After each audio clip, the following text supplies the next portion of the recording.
அனைவருக்கும் இனிய தமிழ் புத்தாண்டு நல்வாழ்த்துக்கள். நாளைக்கு சித்திரை 1ங்க. தமிழ் வருஷம் ஸ்ரீ விசுவாவசு வருடப்பிறப்பு.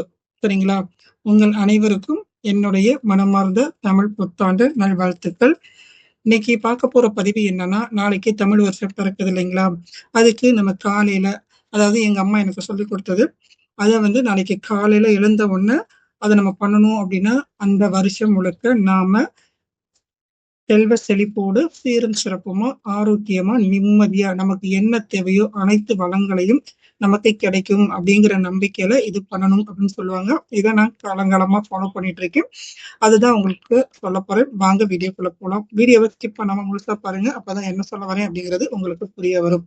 இப்போ இந்த வீடியோல நான் சொல்ல போற அனைத்தையும் ஈவினிங் சாயந்தரத்துக்குள்ள வாங்கி வச்சுக்கோங்க.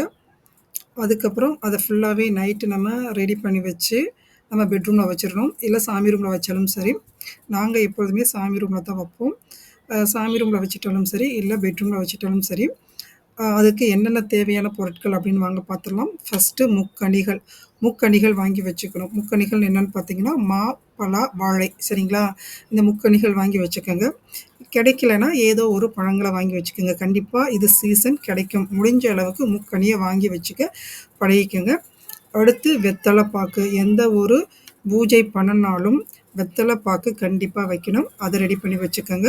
பூ, மல்லிகைப்பூ இருந்தாலும் சரி, இல்லை உங்கள்கிட்ட என்ன பூ இருக்கோ அதை ரெடி பண்ணி வச்சுக்கோங்க. எலும்பிச்சம்பழம். இது எல்லாமே என்ன பண்ணுறீங்க, முதல் நாள் இரவு தட்டில் அழகாக அரேஞ்ச் பண்ணி வச்சுக்கிறீங்க. முக்கணிகள், அதுக்கப்புறம் வெத்தலை பாக்கு, எலுமிச்சம்பழம் இதெல்லாம் வச்சுக்கோங்க. இதுக்கு தேவை ஒரு கண்ணாடி, சின்ன ஒரு கண்ணாடி தேவைப்படும். இதை வச்சுக்கோங்க.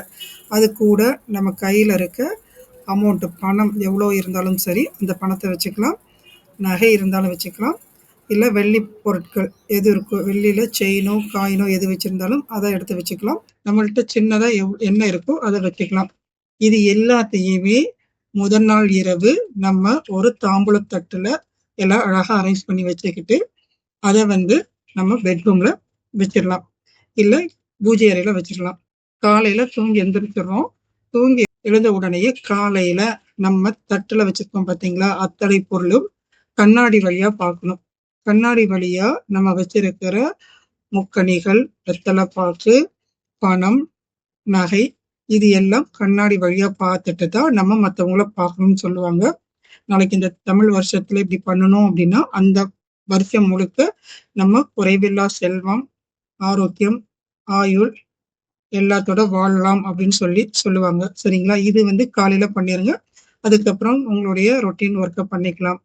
சரிங்களா? அடுத்து இதுக்கு மத்திய நம்ம சமைக்கிறதுக்கு ஒரு மெத்தட் இருக்குங்க. மற்ற நாள் இதை ஃபாலோ பண்ண மாட்டோம். ஆனா தமிழ் புத்தாண்டு அன்னைக்கு இதை நம்ம செய்வோம். நம்மளுடைய உணவுல அறுசுவையும் இருக்கணும். அறுசுவையும் இருக்கிற மாதிரி சமைக்க சொல்லுவாங்க. அறுசுவை என்னன்னு தெரியும்.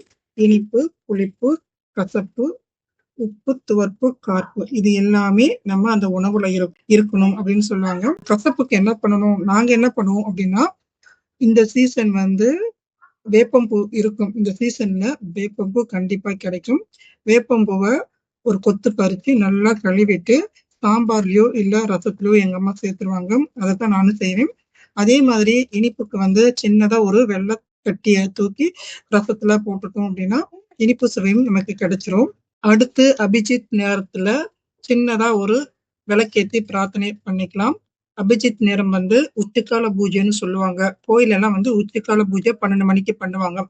அதாவது 11:45 இருந்து 12:15 வரையிலும் இருக்கும். நீங்க இந்த டைம்ல எப்ப வேணா ஒரு விளக்கேத்தி உங்களுடைய வேண்டுதலை வச்சிருங்க. அதுக்கப்புறம் நீங்க உங்களுடைய ரொட்டீன் ஒர்க்கை பண்ணுங்க. இந்த மாதிரி நாளைக்கு செஞ்சு பாருங்க. உங்க லைஃப்ல நல்ல ஒரு சேஞ்சஸ் கிடைக்கும். இந்த வீடியோ உங்களுக்கு ஏதோ ஒரு வகையில பயனுள்ளதா இருக்கும்னு நினைக்கிறேன். அப்படி இருக்குன்னு நினைச்சீங்கன்னா மறக்காம லைக் அண்ட் ஷேர் பண்ணிட்டு சப்ஸ்கிரைப் பண்ணிக்கோங்க. தேங்க்யூ ஃபார் வாட்சிங். Thank you to all. Thank you to universe.